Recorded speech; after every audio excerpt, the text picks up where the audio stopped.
we've always, ever since college, we've worked together side by side, and then we've tried collaborating different times, and this was actually just something that was just kind of natural. Like, we would just work together naturally on it. We don't do well with paintings and collaborating on illustrations or paintings. Yeah, we have different roles, I think, when working on a book. I designed the book. You're really good at organizing. I'm better at the content. We need this, we need this, we need that. You know, we work in the spastic mode, I think, because our daughter, you know, gets out of school at 2 p.m. every day, and we're like, I need to draw a ruler, draw a stapler, and we just like, whoever draws it first. We both would draw it really quickly, like, okay, I got it.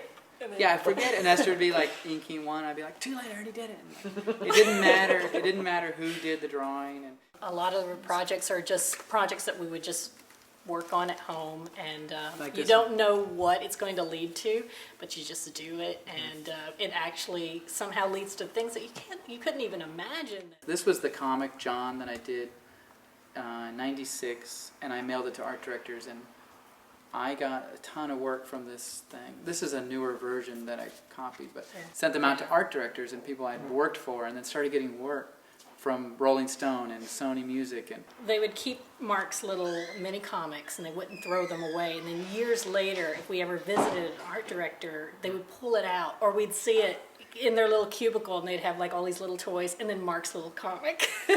And that was really great. And they were hand sewn, like they were bound. I stitched them together on the sewing machine. And my work changed dramatically from my illustration work in Brooklyn.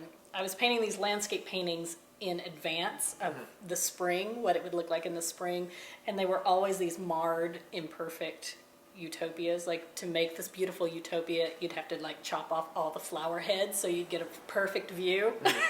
But then I was in California, like nobody wanted to see these New England landscapes, and so then I started painting more of my own personal narratives of growing up with my dad, who built flying saucers. I had found a diary in a gas station bathroom, and I had been trying to publish that diary for years. We showed it to so many publishing houses, and they all rejected it, and they were like, you can't make fun of the main character, nobody wants to read about the 80s. So then I took like all the rejections and self-published it into a comic.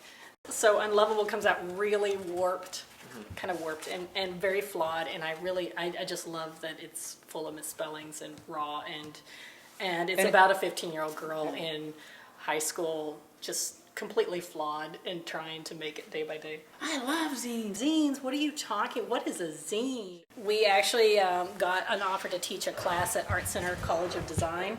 Do a workshop, whatever you want.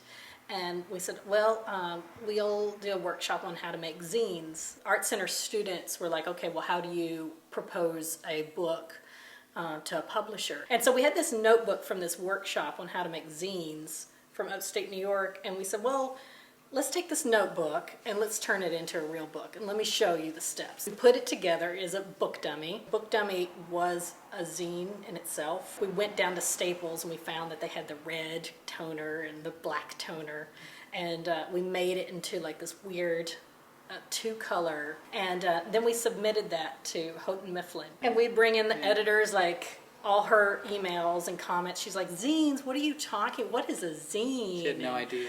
And we were like, it's this new thing out in California too. It's like discovering gold, like there's zines in them there. And she was like, well, I don't know, I do kids books, maybe another person here will be interested. And we're like, forget it. And the young adult.